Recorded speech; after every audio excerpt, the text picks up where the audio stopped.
Abraham, ஈசாக்கு, யாக்கோபு எல்லாம் வீட்டுக்குள்ள வந்து வயரிங் பண்ணி வச்சிருந்தாங்க. ஆனா போஸ்ட்டுக்கு என்ன வரல, சப்ளை வரல. அதனால வயரிங்லாம் பக்காவா இருந்துச்சு. ஆனா போஸ்ட்டுக்கு என்னைக்கு சப்ளை வருதோ அப்பதான் கனெக்ட் பண்ணி வீட்டுக்கு லைட் எரியும். ஆனா போஸ்ட்டுக்கு சப்ளை வரல, சிலுவையில இயேசு மரிக்க. ஆனா நம்ம கதை எப்படின்னா, சிலுவையில இயேசு மரிச்சு சப்ளை வந்துருச்சு. இப்போ வீட்டுல தான் வயரிங் பண்ண வேண்டியது இருக்கு. வியாதியை வந்து நம்ம நல்லா ஜெபிச்சு வரவிடாம பார்த்துக்கணும், வந்து வறுமை வரவிடாம பார்த்துக்கணும், ஒரு போராட்டத்தில் நம்ம ஜெயிச்சு நம்ம வாழணும் அப்படின்ற ஸ்டாண்டர்டெல்லாம் விட்டுட்டு இந்த பிரச்சனையே இல்லாத தேவன் தாமே கட்டி உண்டாக்கின அந்த அஸ்திவாரம் உள்ள நகரங்களுக்காய் காத்திருந்தான்.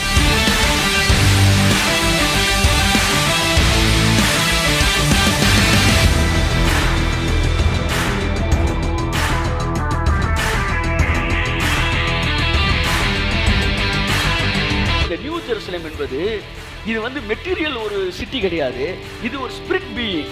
அதனால உள்ள நுழையும் போது உங்களே அதை டிரான்ஸ்ஃபார்ம் பண்ணுது.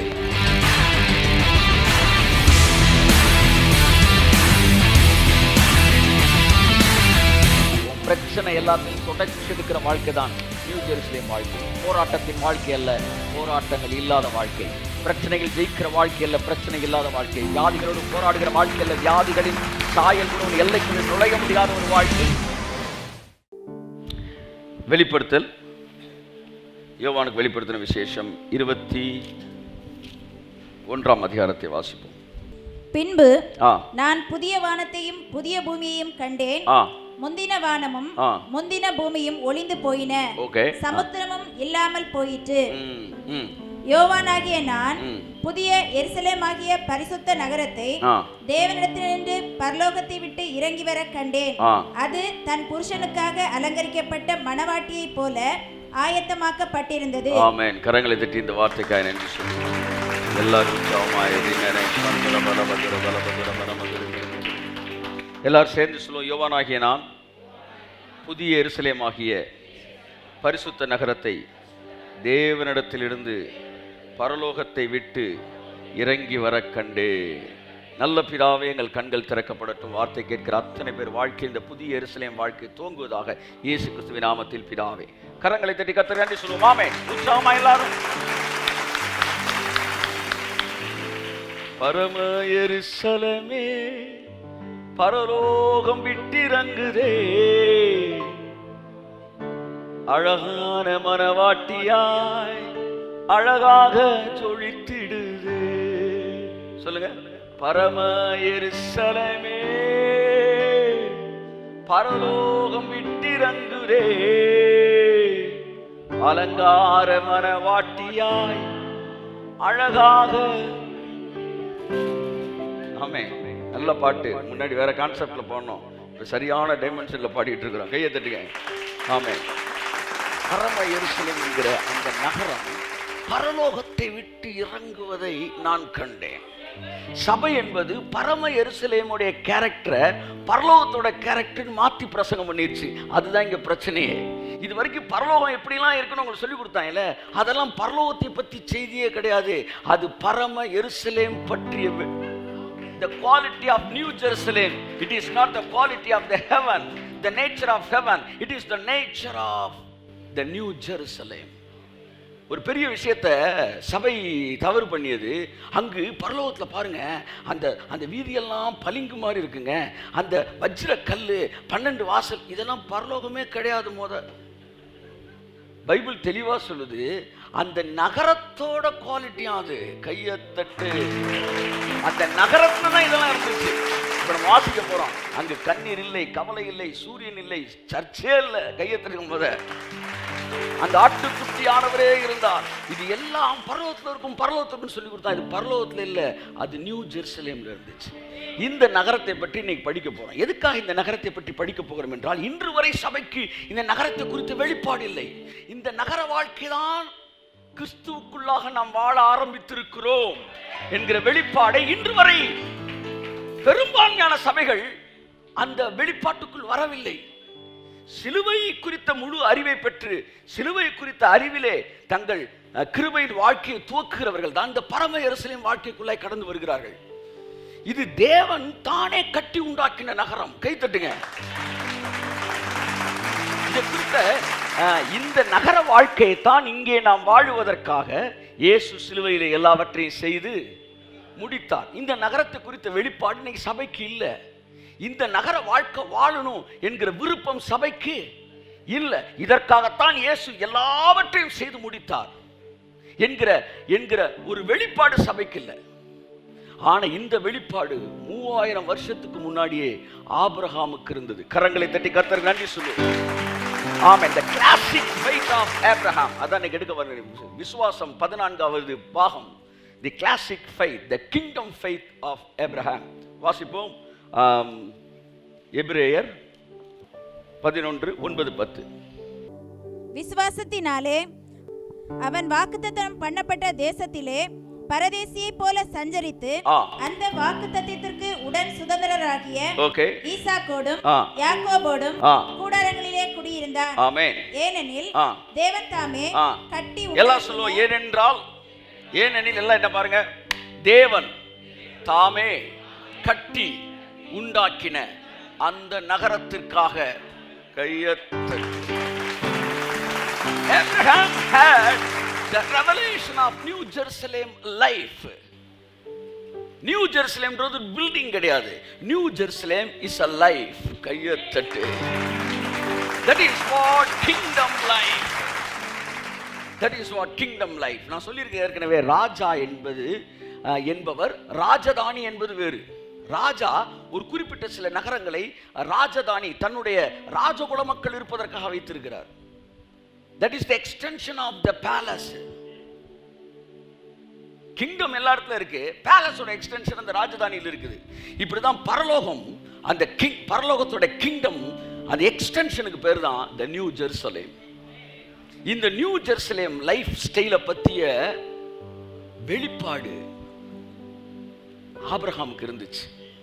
அதனால அவன் வாழ்க்கையில் இந்த பூமியில நல்லா சம்பாதிக்கணும், நல்லா வாழணும், அப்புறம் கரண்ட்டுக்கு பில்லு கட்டணும், அப்புறம் கரண்ட் பில்லை விட நம்ம நல்லா சம்பாதிக்கணும், அப்புறம் நல்ல வேலை கிடைக்கணும், 4 பேர் நம்மளை கை தட்டணும், நமக்கு நம்மளை தூக்கி வச்சு ஆடணும், இல்லை இப்படி இருக்கணும், வியாதியை நம்ம நல்லா ஜெபிச்சு வரவிடாமல் பார்த்துக்கணும், வறுமை வரவிடாமல் பார்த்துக்கணும், ஒரு போராட்டத்தில் நம்ம ஜெயிச்சு நம்ம வாழணும் அப்படின்ற ஸ்டாண்டர்டெல்லாம் விட்டுட்டு இந்த பிரச்சனையே இல்லாத தேவன் தாமே கட்டி உண்டாக்கின அந்த அஸ்திவாரம் உள்ள நகரங்களுக்காய் காத்திருந்தான். He was waiting for that standard lifestyle.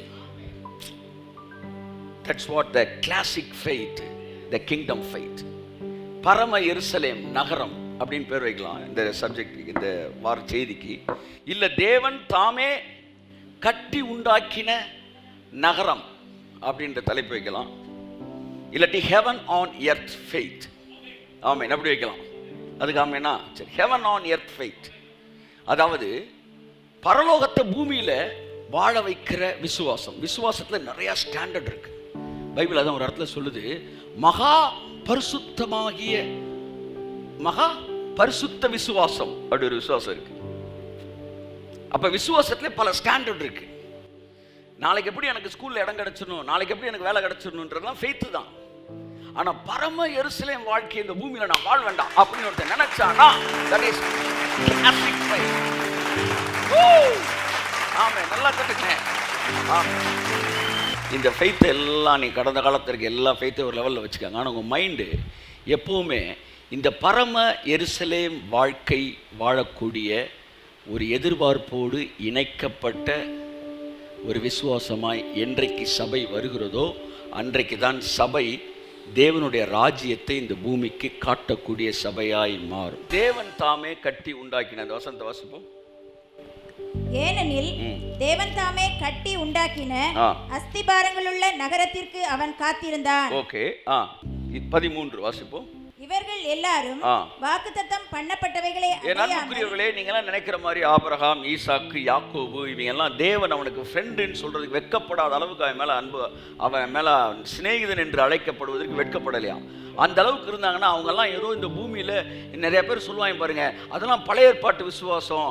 பழைய ஏற்பாட்டு விசுவாசம் தான் இந்த பொருள், ஐஸ்வர்யம், ஆஸ்தி, இதெல்லாம் ஓல்ட் டெஸ்டமெண்ட் ஃபெய்த்னு வாங்க. தலைவா, உனக்கு மேல ஃபெய்த் இருந்திருக்கிறான். இந்த ஆபிரகாம், ஈசாக்கு, யாக்கோபெல்லாம் ஏதோ நான் இந்த பூமியில் மில்லியனராக மட்டும் இருக்கணும், இந்த பூமியில் சம்பாத்தியத்தோடு இருக்கணும், ஏதோ நல்லா வாழ்ந்து பேரம்பேத்தியை பார்த்துட்டு செத்துறணும் என்று அற்பமாய் விசுவாசித்தார்கள் என்று பிரசங்கம் பண்ணுகிறவர்களை பார்த்து சொல்லுகிறேன். அவர்கள் உங்களை விட மேலான விசுவாசத்தோடு இருந்தார்கள். நீங்கள் மேலான இடத்திலிருந்து கீழ்ப்பானதை விசுவாசித்துக் கொண்டிருக்கிறீர்கள். பாவத்தை ஜெயிக்கிற பற்றி அவன் சாதாரண கிறிஸ்துவுக்கு முன்பாகவே இருந்து பரம எருசலேம் வாழ்க்கையை இந்த பூமியிலே வாழ வேண்டும் என்று சொல்லி வாஞ்சித்த உயர்ந்த ரக விசுவாசம் உடையவனாக இருந்தான். அவன் எல்லாம் ஏதோ வெறும் காசு பணத்துக்கு மட்டும் விசுவாசத்தை ஆப்ரேட் பண்ணல சார். ஆபிரகாம், ஈசாக்கு, யாக்கோபு கோத்திர பிதாக்கள் என்று அழைக்கப்படுகிறார்கள் என்றால் சாதாரண விஷயம் அல்ல. அவன் ஏதோ லோயர் லெவல் ஃபெய்த்தில் ஆப்ரேட் பண்ணல, அவனுக்கு ஹையர் லெவல் ரெவலேஷன்ஸ் இருந்துச்சு. அதனால தான் இந்த பூமியிலே அவர்கள் தங்களை அந்நியரும் பரதேசிகளும் என்று அறிக்கையிட்டார்கள். அந்நியர்னா என்ன அர்த்தம்? இந்த பூமியில இருக்கிற சட்ட திட்டங்கள், இந்த பூமியில இருக்கிற வியாதிகள், இந்த பூமியில இருக்கிற பிரச்சனைகள் எங்களை சேதப்படுத்த முடியாது. ஏனென்றால் நாங்கள் இந்த பூமிக்கு அந்நியர்கள், இந்த பூமிக்கு நாங்கள் பரதேசிகள். கரங்களை தட்டி ஆமென். சபைக்கு பரம எருசலேமின் வெளிப்பாடு வருவதாக. சபை பரம எருசலேம் வாழ்க்கையை விசுவாசிப்பதாக. இதுதான் ஆபிரகாம், ஈசாக்கு, யாக்கோபு இவர்களுடைய விசுவாசம். நாம் ஆபிரகாமின் சந்ததியாய் இருக்கிறபடியால் ஆபிரகாமின் விசுவாசத்தை உடையவர்களாய் இருக்கிறோம். ஆபிரகாமின் விசுவாசம் என்ன? இந்த பூமியிலே நாங்கள் அந்நியர்.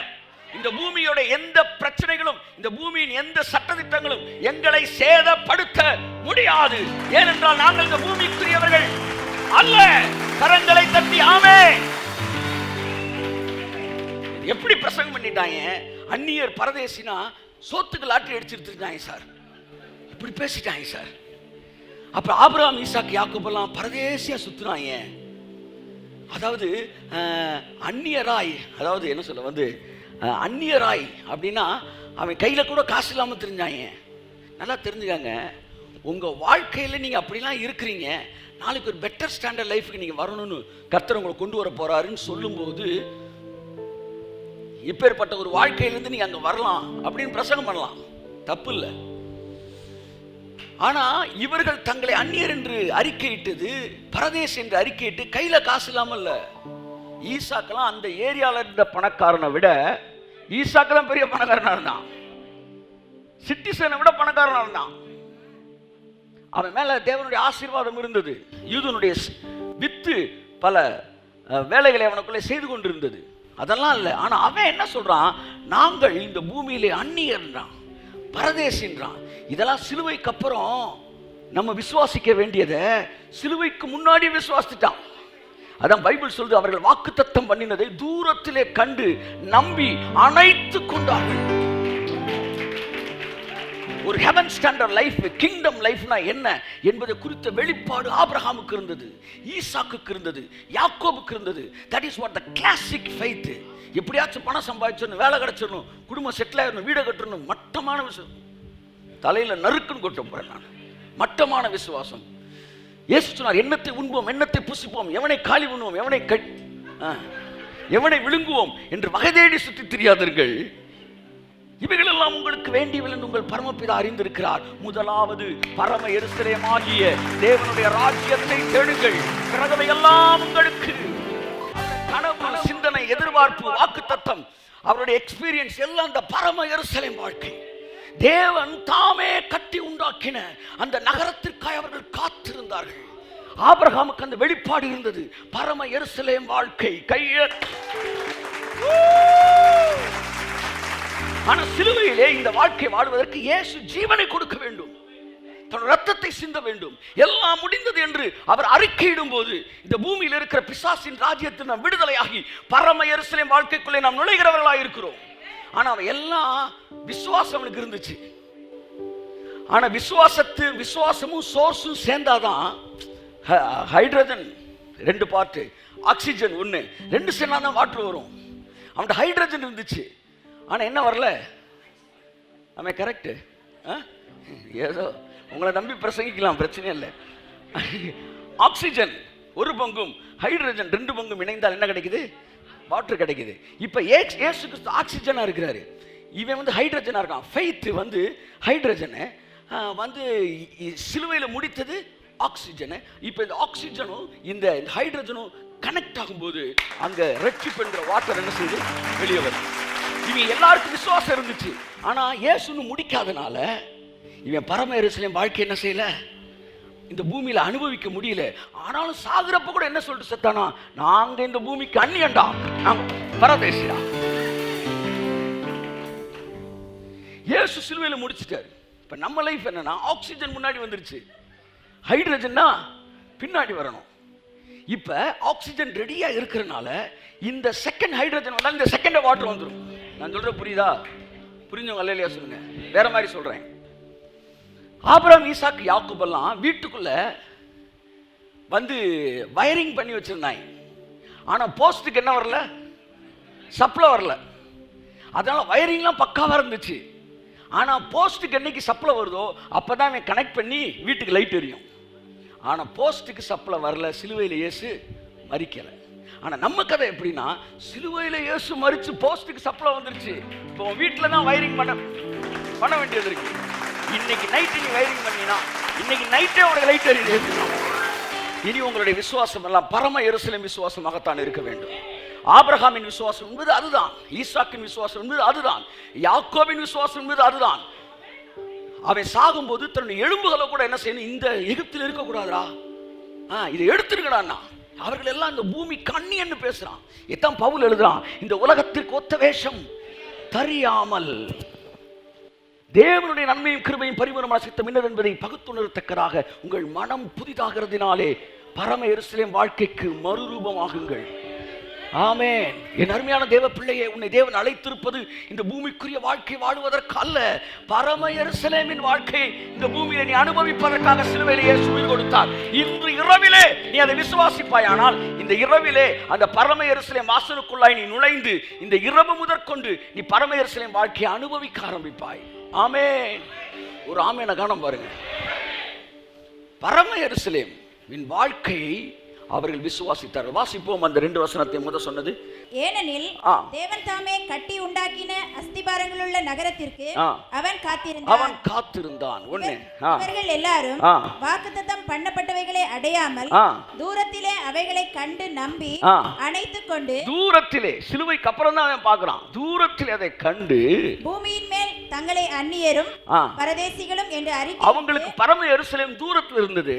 பைபிள் சொல்லுது, நமக்கோ அது சமீபமாயிருக்கிறது. முன்பு தூரமாயிருந்த நீங்கள் இப்பொழுது கிறிஸ்து இயேசுவினாலே சமீபமானீர்கள். பரம எருசலேம் உங்க வீட்டு வாசற்பதியை கதவை தட்டுற இடத்துல நின்றுட்டு. ஆமென். விசுவாசிக்கிறவர்கள் பாக்கியவான்கள். பரிசுத்த ஆவியானவர் இந்த வார்த்தை உலகமும் கேட்கிற ஜனங்களுக்குள்ள இன்று முதல் உங்கள் விசுவாசம் இந்த கிளாசிக் ஃபெய்த்தா பரம எருசலேம் வாழ்க்கையை இந்த பூமியில அனுபவிக்கக்கூடியவர்களாய் மாற்றுவாராக. தேவன் அத்தை விசுவாசத்தை உங்களுக்கு தருவாராங்க. எப்படா அந்த 500 ரூபாய் திரும்ப வாங்குறது, ஜெபிச்சு எப்படா அந்த ஃபீஸை கட்டுறது என்கிற மற்ற ரகமான விசுவாசத்தை கசக்கி தூர எரிஞ்சு இயேசுவின் நாமத்தினாலே ஆமென் சொல்லுங்க. சிலரை பார்த்து அந்த 500 ரூபாய் மேட்டருக்கே முழங்கால போட்டு ஆமா கொன்னே போடுவேன். யார் அது? இயேசு நாம் 500ன்னு நம்பரை காட்டுறாரு கருத்தர ரைட்டு. இப்படியே போயிட்டு இருக்காதீங்க. இவைகள் எல்லாம் உங்களுக்கு வேண்டியவில் என்று உங்கள் பரமபிதா அறிந்திருக்கிறார். அப்படின்னா என்ன அர்த்தம்னா, இதுக்கு நீ போராடித்தான் வாங்கணுன்ற அவசியம். சோ இத்தகைய வாழ்க்கையை நீ கேட்டு வாங்கி போராடுவதற்கு தேவன் வைக்கல. அதனால இது நீ கேட்டாலும் கிடைக்கும். அதான் அர்த்தம். இதுக்கு அர்த்தம் எப்படி சொல்றேன்? இவையெல்லாம் உங்களுக்கு வேண்டியவங்க பரம்பரை அறிந்திருக்கிறார். ஆகையால் அவன் என்ன அர்த்தம்? உனக்கு இது கேட்டாலும் கிடைக்கும், கேட்காட்டினாலும் கிடைக்கும். கை தட்டுங்க. நாளை காலையில சூரியன் உதிக்கணும். அப்படி எத்தனை பேர் இந்த இரவு முழுவதும் ஜெபிக்க என்னோட வரீங்க? ஜெபத்தின் மேன்மையை குறித்து பேசுறேன். முழங்கால யுத்தம் பண்ற அம்புட்டு பேர் வா. நாளைக்கு காலையில சூரியன் உதிக்கிறதுக்கு நைட்டு விளையாண்டு முழங்கால் போடு. என்ன ஜெபத்து? நீ வரலனா நீ ஜெபத்தை அவமதிக்கிறேன்னு சொல்லி உன் மேல கேச போடுவேன். என்ன பதில் சொல்லு எனக்கு? ஐயா நான் அப்படி சொல்ல வர, என்ன எப்படி சொல்ல வரல? ஜெபத்துக்கு வரியா இல்லையா? அப்படி ஐயா இதெல்லாம் சொல்லு, வரியா வரலையா? நீ வரலனா பாருங்க, ஜபத்தை பத்தி நேற்று மேடையில் வாய்கிலேயே பேசினாரு. இன்னைக்கு நைட்டு வந்து ஜெபிக்க கூப்பிடுறேன் வரமாட்டேன்றாருன்னு ஊர் ஃபுல்லாக சொல்லுவேன். என்ன சொல்றாரு? ஜெபிக்க வரியா வரலையா? ஐயா நான் ஜபத்தை குறைச்சி சொல்லலை, அப்புறம் இதெல்லாம் வந்து ஆட்டோமேட்டிக்காக நடக்குமையா? அதை தாங்க நாங்கள் சொல்லிக்கிட்டு இருக்கிறோம். உன் ஜபத்தை கொண்டு போய் சூரியன் உதிக்கிறதுக்கும் சந்திரன் மறைகிறதுக்கும் காத்தடிக்கிறதுக்கும் வேஸ்ட் பண்ணிட்டு இருக்கிற இவைகள் எல்லாம் உங்களுக்கு வேண்டியவை என்று உங்கள் பரமபிதா அறிந்திருக்கிறார். மேலானவைகளை தேடுங்கள். கையை தட்டு. ஆமென். தேவன் தாமே கட்டி உண்டாக்கின அந்த அஸ்திவாரமுள்ள நகரங்களுக்கு அவன் காத்திருந்தான். ஆமென். என் அருமையான தேவனுடைய பிள்ளைகளே, அந்த ஸ்டாண்டர்டை உங்க வாழ்க்கைக்குள்ள வரணும்னு நீங்க எதிர்பார்க்கும் போது அந்த விசுவாசம் ஆபிரகாமின் விசுவாசமாய் மாறுகிறது. ஆமென். யார் விசுவாசமாய் மாறுகிறது? ஆபிரகாமின் விசுவாசமாய் மாறுகிறது. அதனால தான் இந்த பூமியில தங்களை அந்நியர்னு சொன்னாங்க. எல்லாம் சொன்ன, நான் இந்த பூமிக்கு அந்நியன். கையை தட்டு. ஆமென். அந்நியன் சொல்லுங்க. அந்நியன். அவனை அங்க போயிடக்கூடாது. இப்படியா? அந்நியன் என்றால் நான் வந்து இந்த உலகத்துல எந்த விஷயமும் என்னை கட்டுப்படுத்த முடியாது. இந்த பூமியில் இருக்க காரியங்கள் என்னை சேதப்படுத்த முடியாது. இயேசு சொன்னார், சாவுக்கு எதுவான யாதொன்றை குறித்தாலும் அது உங்களை சேதப்படுத்துவது இல்லை. சர்ப்பங்களை எடுப்பீர்கள். இது எல்லாம் பரம எருசலேம் லைஃப் ஸ்டாண்டர்டு. அப்ப இப்படி ஒரு வாழ்க்கை தான் வரும் சொல்லி வெளிப்படுத்தல் சொல்லுது. இயேசு சொன்னாரு, விசுவாசிக்கிறவர்கள் நடக்கும் அடையாளங்கள் அவனை. நடக்க போகிற அடையாளம் இல்லை, இப்ப நடக்கிற அடையாளம். ஸோ அந்த பரம எருசலேம் வாழ்க்கை விசுவாசிக்கிற நம்முடைய வாழ்க்கையிலே தொடங்கி விட்டது என்று இயேசு சொன்னார். Okay, let's come to the point. பரம எருசலேம் என்பது ஒரு நகரம். எல்லாம் சொல்லுங்க. நகரம். ஆவி மண்டலத்திலே மெட்டீரியல் எதுவுமே கிடையாது. ஆவி மண்டலத்தில் மெட்டீரியல் எல்லாம் ஸ்பிரிட் பீயிங்காக தான் இருக்கும். நான் சொல்ற புரியுதா? இந்த பூமியில வந்து மெட்டீரியலா இருக்கு. ஆவி மண்டலத்தில் பரம எருசலேம் நீ உடனே போய் என்ன நினைச்சிடக்கூடாது, ஏதோ ஒரு பில்டிங் போல தாஜ்மஹால் மாதிரி. அப்போ நினச்சேன் 12 ஸ்டாய் என்னமோ சொன்னாங்க. அது இவ்வளோதான் கூட்டமாக, அப்போ உள்ள ஒரே நெருக்கமலையாக இருக்கும் அப்படிலாம் யோசிச்சிருக்கேன். இத்தனை மூலம் உயரம், இத்தனை மூலம், அப்போ இதுக்குள்ளே எவ்வளோ பேர் போய் உட்கார்றது அப்படின்னு. ஹெவன்லி பீயிங் வேற, ஸ்பிரிட் பீயிங் வேற, ஸ்பிரிட் நம்பர்ஸ் வேற, அதனுடைய கால்குலேஷன் வேற. என் அன்புக்குரியவர்களே, அது வந்து ஒரு பில்டிங் கிடையாது, அது ஒரு லைஃப். அதில் இருக்கிற வாசல்ன்றது வாசல் கிடையாது. இட் இஸ் த அது வந்து the quality of the new Jerusalem life. அவன் என்ன நினச்சிட்டான், இது இவ்வளோ நீளம் இருக்கும், இவ்வளோ அகலம் இருக்கும், அதனால் உள்ளே வந்து சீட்டு மொத்த சீட்டே 1,44,000 தான் இருக்குது. அதனால் நாங்கள் தான் அந்த 1,44,000, நீங்கள்லாம் வெளியிலேருந்து படம் பாருங்க அப்படின்னு. தேவனுடைய காரியங்களை மனித மூளையிலே வாசிக்கவே கூடாது. மனித மூளையில இன்டர்பிரேஷன் பண்ணவும் கூடாது. ஆவிக்குரியவைகளை எல்லாம் சொல்லுங்க, ஆவிக்குரியவைகளோடு சம்பந்தப்படுத்தி பார்க்கணுமா? அப்ப நியூ ஜெருசலேம் எல்லாம் சொல்லுங்க, it is not a literal city, it is a lifestyle. இன்னும் சொல்ல போனா it is a kingdom lifestyle. கை தட்டுங்க ஒரு தடவை. ஆமென். ஸோ முதல் விஷயத்தை நீங்கள் தெரிஞ்சுக்கணும். இந்த ஆபிரகாம் இவங்க எல்லாம் இந்த நியூ ஜெருசலேம் லைஃப் ஸ்டைல் இந்த பூமியில் வாழணும்னு விருப்பப்பட்டாங்க. 14 வசனம் சொல்லுது, இவர்கள் தங்கள் பூமியில் 13 அந்நியரும் பரதேசம் என்று அறிக்கையிட்டு விசுவாசத்தோடு மரித்தார்கள். 14 வாசிமா. இப்படி அறிக்கையிடுகிறவர்கள் சுய தேசத்தை நாடி போகிறோம் என்று தெரியப்படுத்துகிறார்கள். தாங்கள் விட்டு வந்த தேசத்தை நினைத்தார்களானால் அதற்கு திரும்பி போவதற்கு அவர்களுக்கு சமயம் கிடைத்திருக்குமே. அவ என்ன சொல்றான், இங்க நாங்க அந்நியர்ரா, நம்பர் 1. அதனால இந்த உலகத்தில் இருக்கிற எந்த சட்டம் என்னை வந்து பாதிக்க முடியாது. நம்பர் 1. நம்பர் 2, எங்களுக்குன்னு ஒரு சுய தேசம் இருக்கு. கை தட்டு. எங்களுக்குன்னு ஒரு லைஃப் ஸ்டைல் இருக்கு. அந்த லைஃப் ஸ்டைல்னா பரம எருசலேம் வாழ்க்கை. தேவன் தாமே கட்டி உண்டாக்கின நகரம். தேவன் தாமே இல்ல, தேவன் தாமே கட்டி உண்டாக்கின நகரம். அந்த நகரம்னா அப்ப நீங்க பாருங்க, அந்த நகரத்தை பத்தி வாசிக்க போறேன். அந்த நகரத்துக்குள்ள நீங்க நுழைஞ்ச உடனே வந்து மரணமே இல்லையா? அப்ப நான் கேட்கிறேன், நான் அமெரிக்காக்குள்ள நுழைஞ்ச உடனே நான் டக்குன்னு வெளியேற முடியுமா? முடியாதுல்ல. நான் அங்க போனாலும் இந்தியனா தான் இருப்பேன். ஏன்னா அது வந்து எழுத்துப்பூர்வமாக ஜியாகிரபிக்கல் வந்து என்ன சொல்ற பவுண்டரிக்குள்ள தான் போறீங்க. அதுக்கூட வல்லமை வந்து உங்களுடைய சரீரத்தெல்லாம் மாற்றாது, உங்கள் ஆளை மாற்றாது. ஆனால் இந்த நியூ ஜெருசலேம் என்பது இது வந்து மெட்டீரியல் ஒரு சிட்டி கிடையாது, இது ஒரு ஸ்பிரிட் பீயிங். அதனால உள்ள நுழையும் போது உங்களே அதை டிரான்ஸ்ஃபார்ம் பண்ணுது, உங்க வாழ்க்கையை டிரான்ஸ்ஃபார்ம் பண்ணுது, உங்க லைஃபை, உங்க ஹெல்த்தை, உங்களுடைய மனநிலையை, உங்களுடைய குடும்பத்தை, உங்க பிள்ளைகளை, உங்க தொழிலை, உங்க வாழ்க்கை, எதிர்காலம் அத்தனையும் அதை டிரான்ஸ்ஃபார்ம் பண்ணக்கூடிய வல்லமையுடையதாய் அந்த நியூ ஜெருசலேம் இருக்கிறபடினால் அந்த நகரத்துக்குள்ளே நுழையும் போது என்னுடைய முழு வாழ்க்கையும் சரித்திரமும் மாறுகிறது. இதுல இருந்து என்ன தெரியுதுன்னா, அது ஒரு நகரம் அல்ல, அது ஒரு வாழ்க்கை. அப்ப இந்த நகரமா அதை வந்து உருவப்படுத்தி தேவன் என்ன செய்யறார்? இயேசு சொன்னார், பரம் பிதாவை குறித்து வெளிப்படுத்தப்பட்டவர்கள் அநேகள் வந்து ஊமைகளாக உங்களுக்கு சொல்லப்படுகிறது. ஏன்னா அதை வந்து நீங்க என்ன செய்ய முடியாது, காம்ப்ரிஹெண்ட் பண்ண முடியாது, புரிந்து கொள்ள முடியாது. அதனால உங்களுக்கு உருவமா காட்டுறாரு. அப்ப இந்த பரம எருசலேம் என்பது ஒரு வாழ்க்கை முறை. இவர்கள் தங்கள் சுய தேசத்துக்கு போகிறோம் என்று சொல்லி அறிக்கையிட்டார்களாம். வாசிங்க இந்த வசனத்தை. தாங்கள் விட்டு வந்த தேசத்தை நினைத்தார்களானால் அதற்கு திரும்பி போவதற்கு அவர்களுக்கு சமயம் கிடைத்திருக்குமே. அதை அல்ல அதிலும் மேன்மையான பரம தேசத்தையே கை தட்டுங்க. ஆமென். அதிலும் மேன்மையான பரம தேசத்தையே